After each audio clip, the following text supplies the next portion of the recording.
Let me ask you a question. If they had to choose, would they betray you out of love or obey you out of fear? Because that's the real world. And in the real world, kindness is currency until you run out. Loyalty is a mask until it costs them something. And love fades the moment power shifts. But fear remains.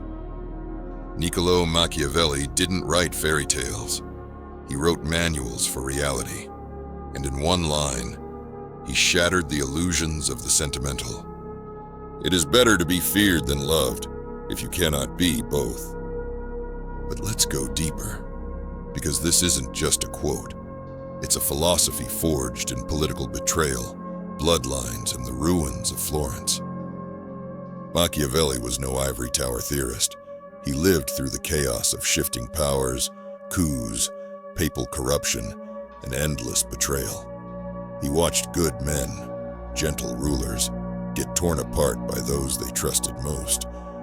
He saw idealism lose to strategy, and he realized power must not be confused with affection. He wasn't advising tyranny. He was warning against weakness. In his book, The Prince, Machiavelli explores this principle like a surgeon with a scalpel. He asks, what sustains power in the face of human nature? And he answers with brutal clarity, fear. Because people are selfish. They're changeable. They praise you when the harvest is good, and curse you the moment drought strikes. A prince who relies on love relies on emotion, and emotion shifts like the wind. But fear, properly wielded, is not rage. It is stability. It is not about sadism. It's about calculation. The prince who is feared does not need to hurt. He simply needs to be capable of consequence. And that capacity, the knowledge that you could unleash hell but choose not to, that is what governs most effectively. Machiavelli said, men love at their own convenience, but fear at the convenience of the prince. That's the key. Because love is voluntary. It asks. But fear commands. And when you build on fear, not terror, but healthy respect, you build something that cannot be stolen overnight by gossip, resentment, or a change in mood. To be feared is not to be hated. In fact, Machiavelli warned against that. He said a wise prince avoids hatred at all costs, because hatred provokes rebellion. But fear, controlled, clear, predictable, prevents it. It's a line between danger and control. A tightrope, but a necessary one. Take Cesare Borgia, one of Machiavelli's favorite real-world examples. A ruthless but calculated leader who knew how to strike once and make it count. He restored order to a chaotic region not by kindness, but by making an unforgettable example of a corrupt official. One swift, brutal action, and the province fell into line. Order was restored. Fear worked where diplomacy had failed. Or consider the Medici family, whose return to power forced Machiavelli into exile. They didn't come with gifts. They came with presence. One that warned, the games are over. The Republic has fallen, and we are back. These weren't men who chased popularity. They wielded respect like a weapon. But here's what most miss. Machiavelli didn't idolize cruelty. He didn't glorify bloodshed. He understood it as a tool. And tools, when mastered, must be used sparingly and precisely. He wrote, "A prince must imitate the fox and the lion." Why both? Because the lion frightens wolves, but the fox avoids traps. To rule is to be both feared and shrewd, to command strength and subtlety. And in a world filled with wolves and traps, what other option do you really have? The modern man confuses being feared with being disliked, but Machiavelli teaches that fear, when born of respect, not hatred, is more reliable than any affection. So, how does this apply to you? You're not a prince. You're not ruling Florence, but you are building something. Maybe it's a business. Maybe it's a family. Maybe it's yourself. And if you build it only to be loved, you will compromise every boundary to keep that love. You will soften your edge. You will become agreeable, even when truth demands confrontation. You'll trade your command for affection, and in the end, you'll be neither loved nor feared. But if you lead with strength, clear expectations, firm decisions, the ability to say no, people may not always love you, but they will respect you. And respect builds stability. Be the man whose word carries weight. Be the man whose silence ends noise. Be the man whose disapproval means something. Machiavelli lived in an age where the church wielded guilt, princes played politics with daggers, and enemies smiled while scheming. He wasn't naive. He knew the price of weakness. He saw what happened when rulers ruled with heart, but not with hand. They died, or worse, they became puppets. He knew that peace is often maintained not by love, but by structure. And structure requires discipline, and discipline demands consequence.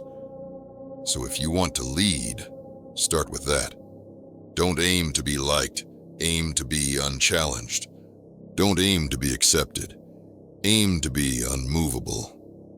And if you must choose, because life will force you to, then yes, be feared. Because the feared man is not cold, he is unbreakable. And in a world that forgets good men, they will always remember the ones they dared not cross. You may not wear a crown, but you rule. Your life, your time, your name, your direction. And what Machiavelli understood, what so many miss, is that leadership isn't about appearance, it's about leverage. Today's prince doesn't sit in a palace. He sits at the head of a boardroom, or behind a screen, or in his own mind, crafting his world, decision by decision. So what does fear look like in a modern age? It's not cruelty, it's clarity. You walk into a room and people stop joking, not because they're afraid of your anger, but because they respect your presence. You say no and it sticks. You say stop and it stays stopped. That's Machiavellian fear. Not wild, not erratic, controlled. A man of consequence. And here's the part nobody tells you. Love is addictive, but fear is sustainable. Because people love you for what you give, but they fear losing what you withhold. It's why Machiavelli emphasized boundaries, not to alienate, but to elevate. Your authority should not be easily accessed. Not everyone deserves your softness. Not everyone gets your warmth. Why? Because that's not power. That's emotional socialism. Machiavelli's prince does not entertain every request. He does not flatter every voice. He does not explain his every move. He leads. He watches. He waits. And then, when necessary, he acts. That one move, that clear cut, that surgical strike, not to create fear, but to restore order. Order, Machiavelli's obsession, can never be built on love alone. It requires hierarchy.